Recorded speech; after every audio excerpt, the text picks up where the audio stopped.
Welcome, everybody, to the first Mondays of Block 7. We're so glad that you were able to make it. I'm Joan Erickson, professor of Japanese literature and language in the Department of German, Russian, and East Asian languages. And it's our honor to have as our guest speaker today Professor Susan Napier from Tufts University. As many of you know, she is a world-renowned expert on Japanese anime. This talk is sponsored by the Gaylord Endowment for Pacific Areas Studies Annual Lecture, the NEH Professorship, and the Asian Student Union at Colorado College. And before we begin, I'd like to ask all of you to turn off anything that will make noise. Thank you very much. Dr. Napier, professor of Japanese at Tufts University, has published widely in the field of Japanese literature, including such groundbreaking books as Escape from the Wasteland, Romanticism and Realism in the Fiction of Mishima Yukio and Oe Kenzaburo, and also a book called The Fantastic in Modern Japanese Literature, The Subversion of Modernity. Since 2001, she has focused on the world of anime, Japanese animation, taking a multifaceted approach. Her book, Anime from Akira to Princess Mononoke, which then was revised to Howl's Moving Castle, and her book, From Impressionism to Anime, Japan as Fantasy and Fan Cult in the Western Imagination, both look at anime from different aspects. The first is a most welcome first scholarly approach to anime, and the second looks at the audience of anime. She is currently working on yet another book about the creator, Miyazaki Hayao, the great animation director. About 10 years ago, when I decided to teach an FYE course here at Colorado College on Japanese language and culture, I knew I had found the perfect reading for the course when I came across Susan Napier's book. Early on, I started what has become a regular tradition in my class of not only reading her book on anime, but taking the students up to Denver to the Nandeskan, where they can see for themselves the world of anime. And sometimes they even go in cosplay. There has been a lot of praise about Susan Napier's books. For example, this is a quote from Choice. "This worthy addition to the burgeoning literature on Japanese popular culture will stand the test of time." And another, "This is a riveting and inspiring book, one that I've thoroughly enjoyed reading and from which I've learned a great deal. As a source of concrete information about Japanese animation, it is invaluable. My students and I have found this text to be a brilliant assessment of an art form that continues to resonate throughout the world and connect people from many cultural backgrounds. Discussion is always lively when we examine anime and popular culture through the wonderful lens of Professor Napier's work." This morning's talk by Dr. Napier actually kicks off a 2-week exhibit in the Idea Space next door in the Cornerstone Arts Center entitled Voices from Japan, Perspectives on Disaster and Hope. And this is a multimedia traveling exhibition in response to the Tohoku, the northeastern disasters in Japan, which happened in March 2011. This, of course, were the earthquake, the tsunami, and the nuclear meltdown. In addition to the poetry by survivors of and witnesses to these disasters, there are photographs, photo collages, calligraphy, and a film about the aftermath. Original contributions to this exhibit include a film of CC dance students, poetry, photos, and artwork by local survivors of the Waldo Canyon fire of the summer of 2012. Today we are showing, there's many other panel discussions which accompany this exhibition. For example, today at 4 o'clock, we'll be showing the anime Ponyo, and Professor Napier will be doing an introduction to that. So I hope that you will continue, you will join us for that opportunity. And then at 6 o'clock, we'll have a reception and gallery opening to open this wonderful exhibit.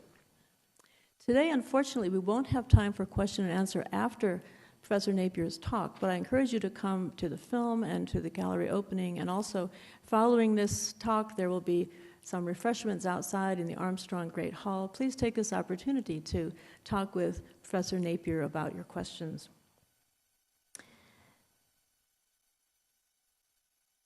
Also, following this talk, we hope to have a cosplay contest.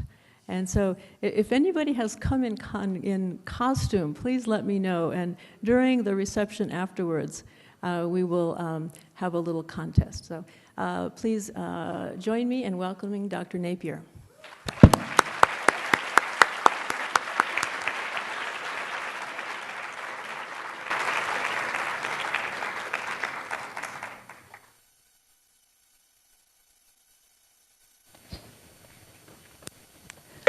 Thank you very much, Professor Erickson, for that very, very nice introduction. Greatly appreciate it.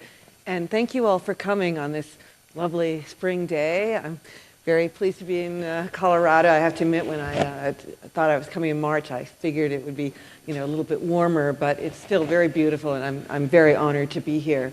I'm going to start off with a quick clip from the movie I'll be mainly talking about today, which is Nausicaa, or the Valley of Wind, and it's the opening scene from Nausicaa, and I'm using it because it's basically that of a tapestry, and my talk today is partly about art and tapestries and how we use art to process trauma. Now, there are many ways in which we deal with terrible things like catastrophe, destruction, even individual terrible things that happen to us. One of them, of course, is religion, and I will be talking a bit about the religious aspects of this movie as well. But another one is a very important way to process trauma and catastrophe is through art. And over the years, human beings have developed all kinds of different ways: literature, painting, music, and also tapestries to create a kind of a way of looking at, over a longer stretch, difficult, interesting, and complex developments. And this tapestry that I'm showing you, of course, is not real. It's a tapestry from the 30th century. And it depicts destruction and also a form of salvation that is a kind of prophecy of hope for a person who will come and help the world after to avert its potential destruction.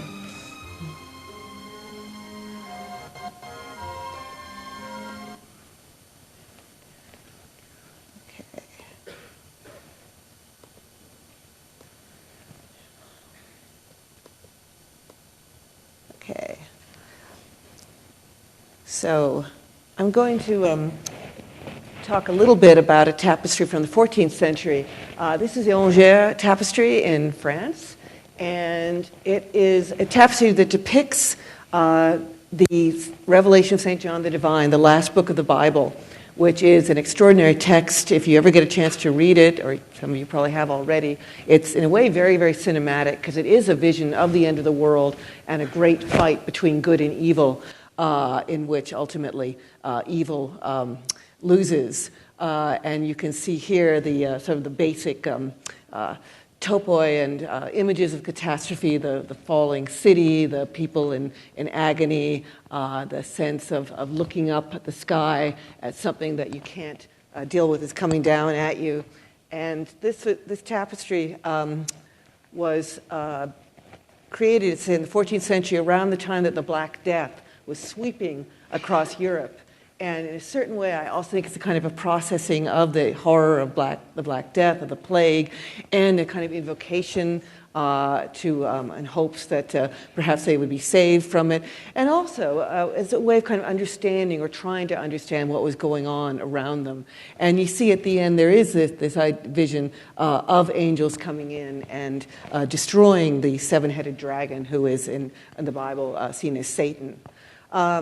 And this, I've been to this place in Angers. It's fascinating. It's about the size of a bunker. It's huge. And you go around and you look at, all the walls are covered with these tapestries, and you're kind of walking along. And perhaps I just tend to see animation everywhere. But to me, it is a little bit like watching an animation, because you're moving and everything is changing around you, and you're sort of seeing this developing story of collapse and salvation that is it's very kinetic almost in the way it appeals to you. There are many visions of apocalypse throughout many different cultures. A lot of people don't tend to think of East Asia as a strongly apocalyptic culture. The original apocalyptic visions probably came out of Zoroastrianism, pretty much a Middle Eastern religions. Judaism, Christianity, and Islam to some extent are probably the particular progenitors of apocalyptic imagery, and in particular Judaism and Christianity. However, there is a very interesting apocalyptic tradition in Japan, especially in the 20th century, for reasons that I'll go into in a minute. But you can just see here some of the many ways in which Japanese writers and filmmakers have processed apocalypse. If you start down here, this is, of course, Godzilla and destroying Tokyo. Up here, we have the Red Fuji from Kurosawa's Dreams, the late work by the great director Kurosawa. Here is a book, a very popular book that became a movie called Japan Sinks. The title basically says it all. Japan sinks very slowly and tragically into the ocean. And of course, on a more sort of solipsistic level, you have a kind of inner apocalypse in a very famous novel by the best-selling writer Murakami Haruki, Hard-Boiled Wonderland, The End of the World.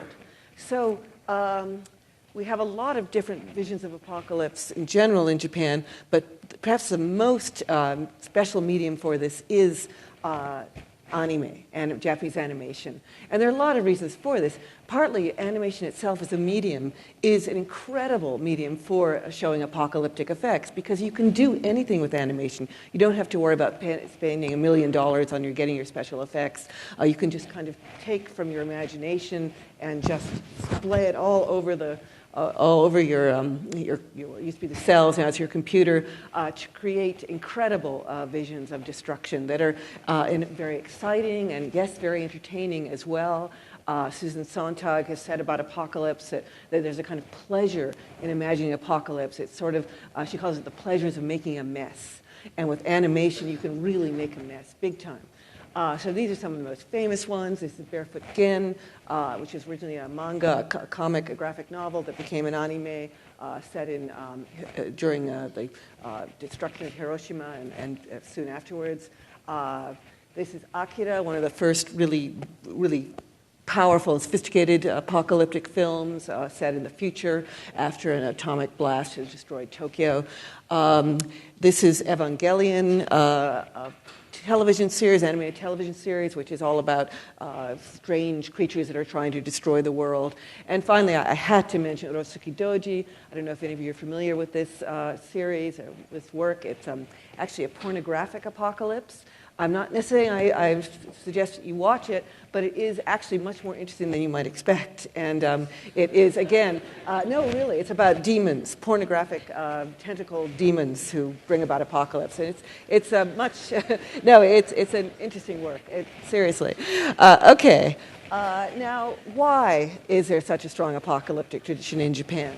Well, that is a good question because if you know anything about Buddhism, Buddhism does not have a specific sort of end time vision of a kind of fiery catastrophe that we see in the Judeo-Christian tradition. In fact, it does have a kind of slow vision of decline called Mappo, or the latter days of the law, in which the human race starts to decline. It becomes more and more decadent, immoral, depraved, and at the very end, there's hope in salvation in something called the Maitreya Buddha, or Miroko Bosatsu, who will come and kind of save the world.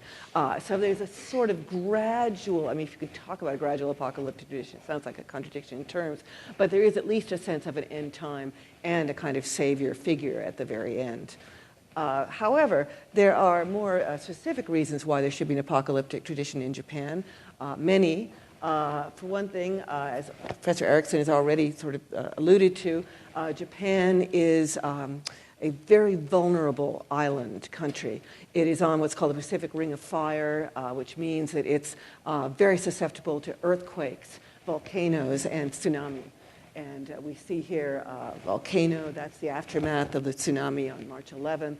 But besides natural disaster, Japan in the 20th century has been subjected to unimaginably tough physical disaster from warfare. This is Tokyo after the bombings and the Allied bombings in World War II in March 1944, when just huge sections of the city were destroyed. Virtually every major city in Japan, with the exception of Kyoto, was heavily, heavily bombed into ruins. And then, of course, to top it off, Japan had experienced not one but two atomic bombs. At this point, Japan is the only country in the world which has had the atomic bomb experience. And this is Hiroshima, August 7th, I think, 1945. And you have, of course, this kind of apocalyptic atomic bomb consciousness is still very much burned into the psyche of the Japanese people. But there are other reasons as well, more recently, for a kind of apocalyptic sensibility coming in. For example, in the 1960s, you had real terrible problems with industrial pollution. This is a protester against something called the Minamata disease, which was an awful disease induced by a chemical plant called Chiso, which was dumping chemicals into the Bay of Minamata, and children and even just adults were being deformed and had developed horrible diseases as a result of it. You also have, along with industrialization, you have the attendant urbanization for a country that is very much has prided itself on its natural traditions, its tradition of closeness with nature. This has been a big psychic change as more and more people now live in gray urban centers, very much taken away from nature. You also had, beginning in the end of the 1980s and really continuing now into 2013, a kind of almost endless recession where what had been in the 80s a tremendous economic bubble, very much like ours, suddenly collapsed in 1989 and started going down. And this, of course, has left people economically much more vulnerable. Younger people are having more trouble finding jobs. There is also a sense of what used to be the kind of iconic image of the Japanese people, of sort of Japanese masculinity, that the salaryman is now far more vulnerable, far more fragile. These are not dead salarymen, by the way. They are presumably sleeping off hangover. Again, it's this sense of having kind of lost the way in terms of what the image of Japan should be. No longer the kind of go-getting executive salaryman type who's, kind of taking over the world. Instead, there's a sense of confusion, uncertainty, and loss that I think pervades a great deal of Japanese culture right now. Also, overall, there is a kind of larger sensibility in Japan that's gone on for, at least 1,000 years, called mono no aware, which literally means the kind of sadness or the oddness of things. And I don't mean to push mono no aware too much because it becomes a kind of buzzword a little bit, but it's really a kind of sense that things change, that you can't hold on to them. It's very much a sense of transience and the beauty of transience, really, that you see a plum blossom on a February day and you know that the plums will fade, or even more spectacularly, the cherry blossoms that are very, very beautiful. They're out now, I believe, in Japan. And what's great about the cherry blossoms is they bloom for a little while, and then before they get all brown and cruddy looking, they kind of fly away in the spring wind. And so there's this sense that beauty is inherently evanescence, that love, beauty, even life itself cannot last. And it's, I think, part of a sort of a special form of an apocalyptic sensibility in Japan. So I'd like to mention one more aspect, which is kind of an overall sense of where Japan is going right now, and that is a feeling that I don't think is just Japan, but is maybe related to a lot of industrialized countries now, a sense of loss, a kind of large-scale sense of loss and uncertainty about the planet, about our future, and in particular in the Japanese case, a sense of having lost perhaps their history and again being uncertain of where to go. And this is call this sort of sense melancholia, and as Slavoj Žižek explains, it's what we never possess can never be lost.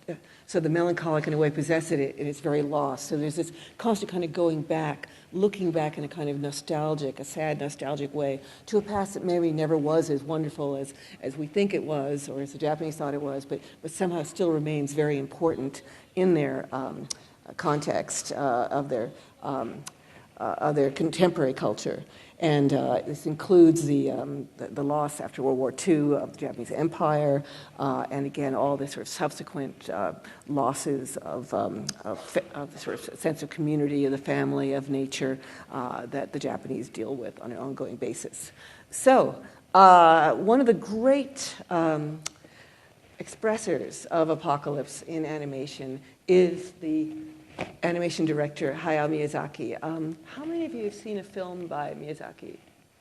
Okay, pretty good. How many of you have not seen a film by Miyazaki? Well, okay, that's interesting. That would probably have been the right question to ask in the first place.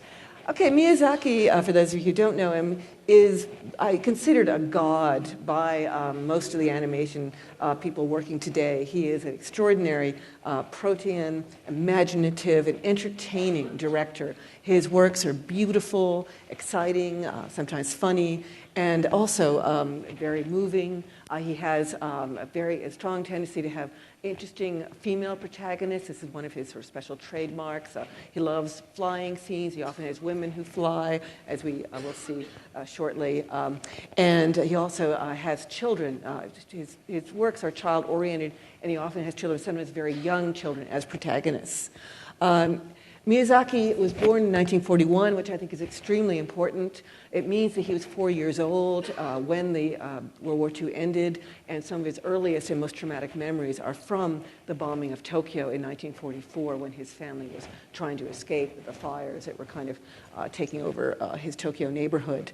And I think in certain ways, Miyazaki in his films is working out not only a national preoccupation with apocalypse, a national sense of loss, a national sense of confusion and concern, but also his own individual traumatic experiences in terms of his being in Tokyo at the time as a little child, an extremely vulnerable child. And also in his own life, he's had loss as well. His mother, although she didn't die, was in a sanitarium for tuberculosis during much of the time he was growing up. So I call that kind of apocalypse an intimate apocalypse, this kind of world-ending event seen from the point of view of a child, which can be on a very intimate level. In any case, just maybe 75% of his films have an apocalyptic aspect to them. And as I said, they include intimate apocalypses. You might not think of Totoro as an apocalyptic film, those of you who've seen it, but I think it is. I'm happy to explain that more if you like later on. Spirited Away, both of these have world-ending events revolving around parents who are suddenly not there for the children. But he also does what I call full throttle apocalypse, the real thing. Starting as early as his 1970s television series Future Boy Conan, which is actually based on an American novel, a post-apocalyptic novel about a world that is virtually completely covered with water. And then continuing, this is his first feature film, Caso Cagliostro, in which we have a kind of vision of a ruined city that rises from the waters. And then continuing with Nausicaa, which I'll talk more about in a minute, but also Princess Mononoke, a kind of environmental apocalyptic work, and most recently, his most recent film that he directed, Ponyo, which features a tsunami, gigantic tsunami that destroys a Japanese fishing village very presciently, given that it was created 3 years before March 11th, the earthquake and tsunami in Japan.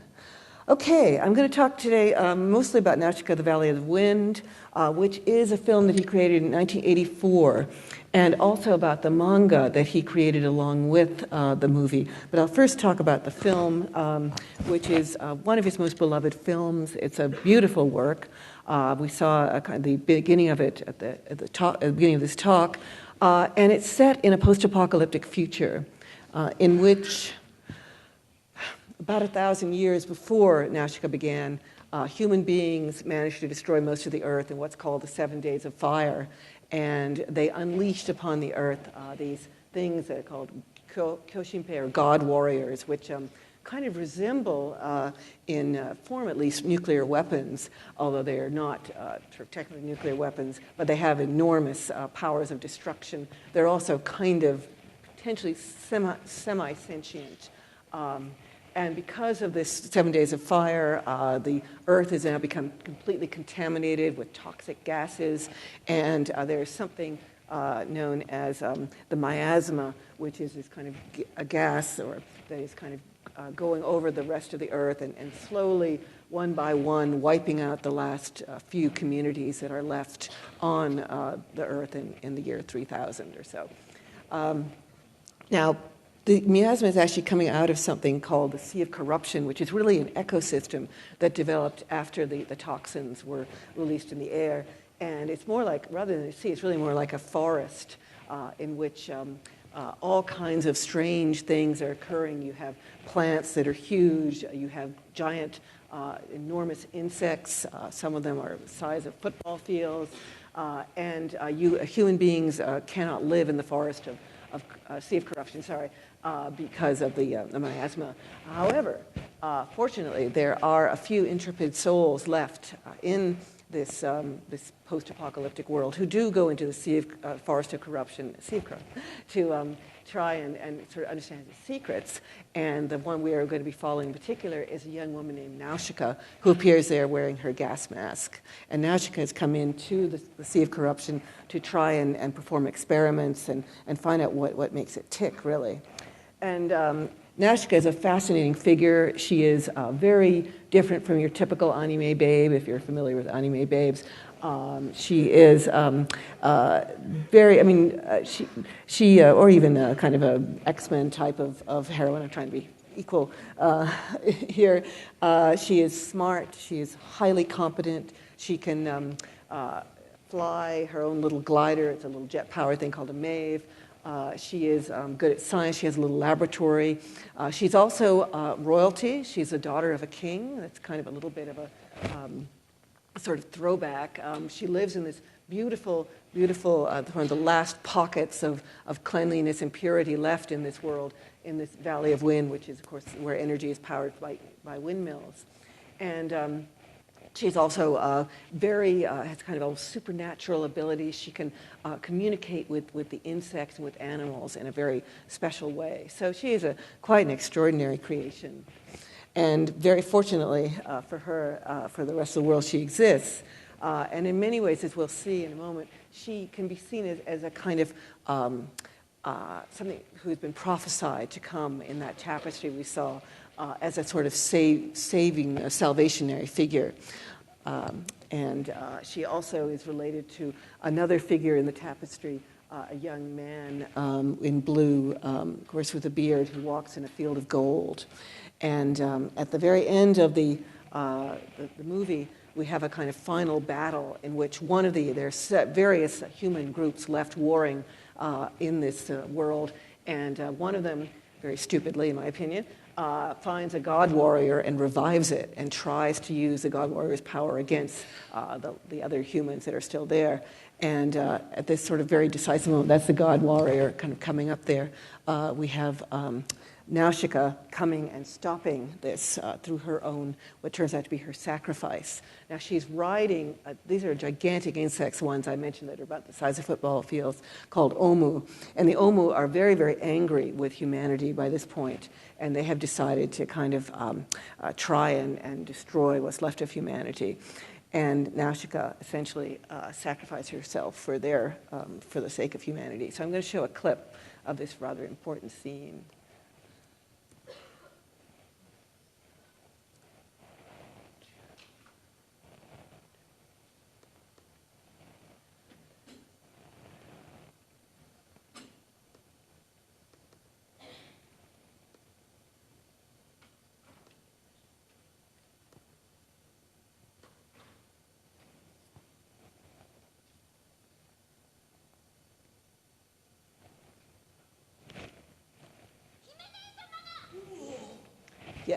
I'm sorry, it's in Japanese. But she has, as you can see, allowed herself to be killed by the Omu in order to stop their charge. And this is a blind woman who's kind of a prophetess herself. And she's saying that Nausicaa has sacrificed herself to appease the wrath of the Omu. And these are all the people of the Valley of the Wind who love Nausicaa and are understandably very upset by this.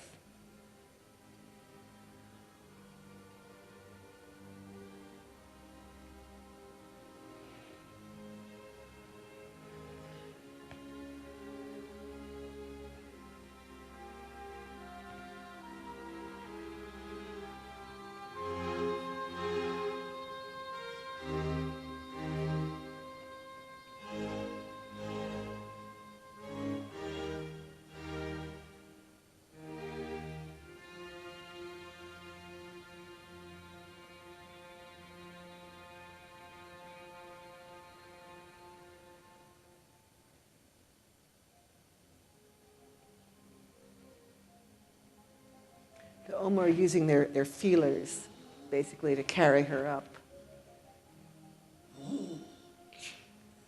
And all of a sudden, radiance is kind of coming out of the sky.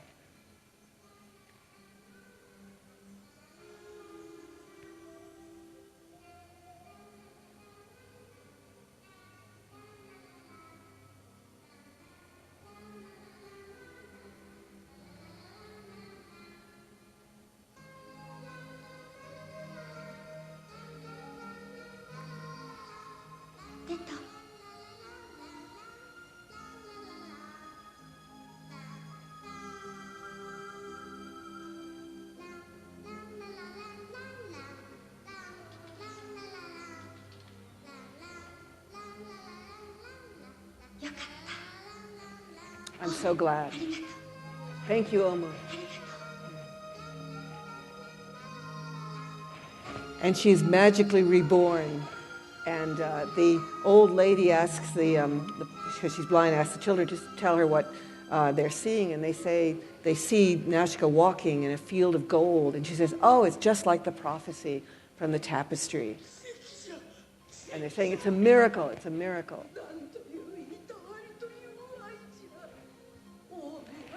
And she's also saying that the Omu have shown compassion to revive her.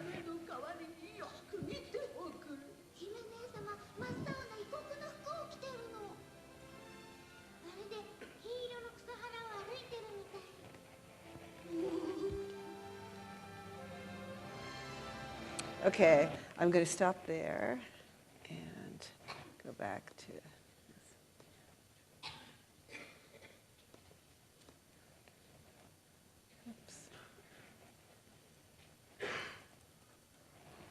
When I first worked on Nausicaa, I was at pains to find all the similarities between Nausicaa and Judeo-Christian visions of apocalypse. And as you can probably tell already just by that clip, there are many, a great many of them. The Messiah figure is a very important part of Judeo-Christian vision of apocalypse. The image of sacrifice, a sacrificial, God-like person who sacrifices themselves for the rest of humanity in order to provide their salvation. And this sense of redemption of the whole earth being purified and cleansed by this sacrifice. Also secrets and revelations that are suddenly discovered in the movie. We discover that the forest of the Sea of Corruption is actually not ultimately a corrupt place. It's the trees and the plants are working to purify the air over the long run, and Nausicaa finds that out. And revelation is very important in apocalyptic tradition. In fact, the apocalypse literally means revelation in the original Greek. The sense of also, apocalypse is also a kind of angry, it can be a very angry vision of, it's sort of like, just imagine people who've been oppressing you for years and years, and all of a sudden something awful happens to them. And wouldn't you be pleased, at least a little bit? And in a sense, this is what Judeo-Christian apocalyptic thought is all about.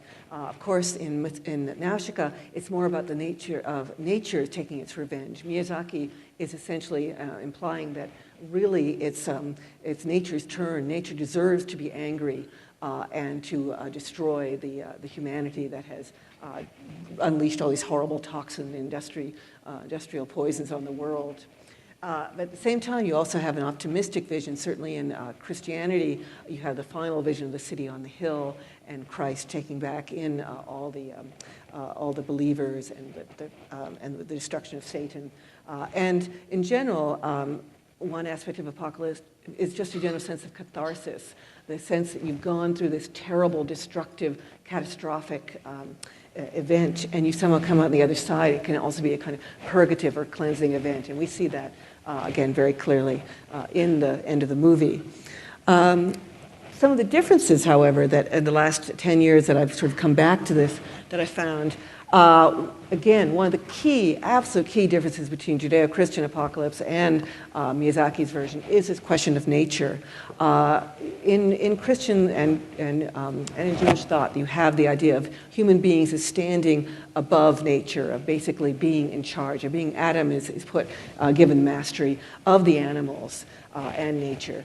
This is very, very different in Japanese thought, starting with their indigenous thoughts of Shinto, which sees humans and nature and animals all kind of working together and not necessarily one being superior to the other.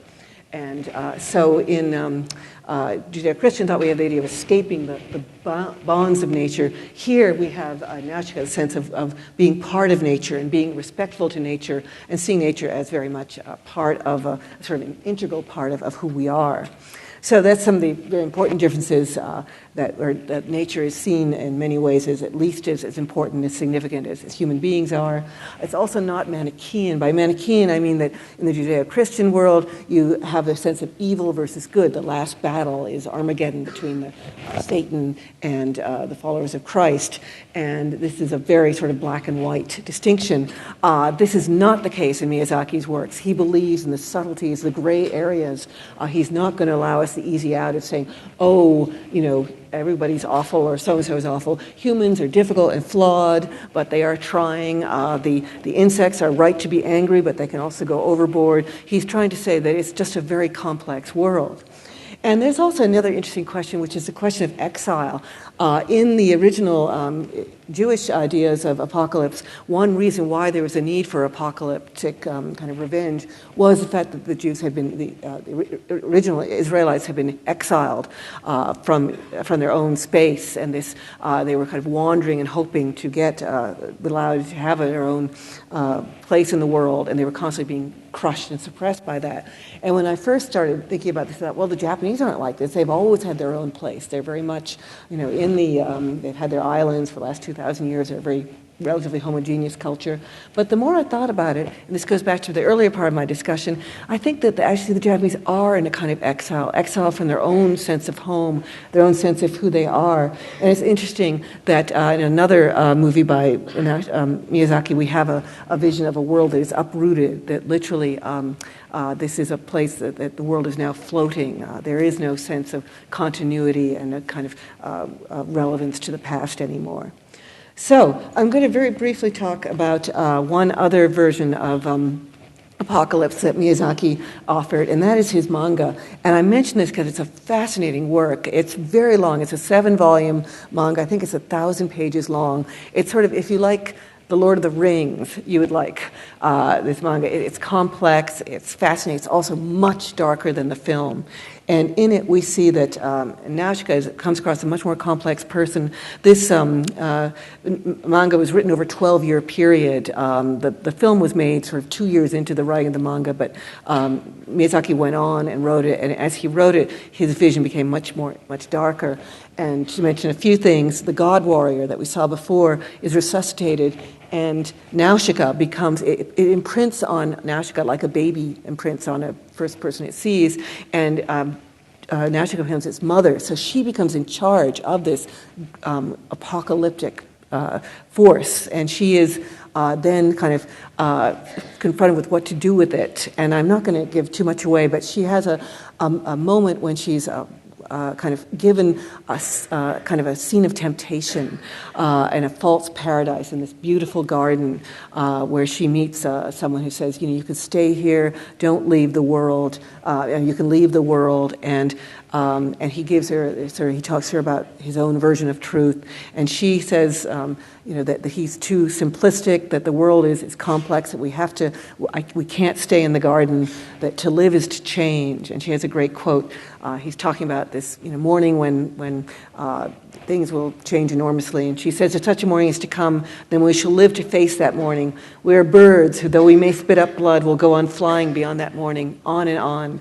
To live is to change. The omu, the mold, the grasses and trees, we human beings, we will go on changing, and the sea of corruption will live on with us. So it's a much more complex vision of, it doesn't necessarily say we're going to be saved, it says we have to deal, we have to keep on going. And her inquisitor says, well, life is light. And she says, no, life is light that shines in the darkness. And the darkness is all around us, but life is what keeps on going. And I won't go into the later Miyazaki works except to say that he has kept on believing in this, that no matter what, and he's very good at showing the obstacles and the horrors that surround us, again, through the magic of animation, but he also has this belief in some kind of hope and vision, usually embodied in the figure of a child. And I've got to talk more about Ponyo this afternoon, so I won't talk about it too much. But in his last film, Ponyo, we see this very much embodied quite literally in the figure of Ponyo herself, whose mother is a kind of sea goddess, and there are some very overtly Buddhist aspects of this film as well. But it's really ultimately rests on the hope of child, and the kind of what a child will lead you into some kind of light. And it's Jacob Taub, who's a great commentator on Occidental eschatology, says, love's synthesis is turning to the full variety of nature in order to drink love out of life. It is synthesized in the symbol of the child. And Stefan Tanaka talks about children in Japan, says, the child becomes that originary point that unifies the Japanese as the same. It is simultaneously one's own past, the present, contemporary children around us, and a hope and a prescription for a better future. And I think that's why Miyazaki continuously goes back to child protagonists as his last vision of hope. But he also includes a very, very simple prescription for hope, which is just to live, to go on living no matter what. Thank you.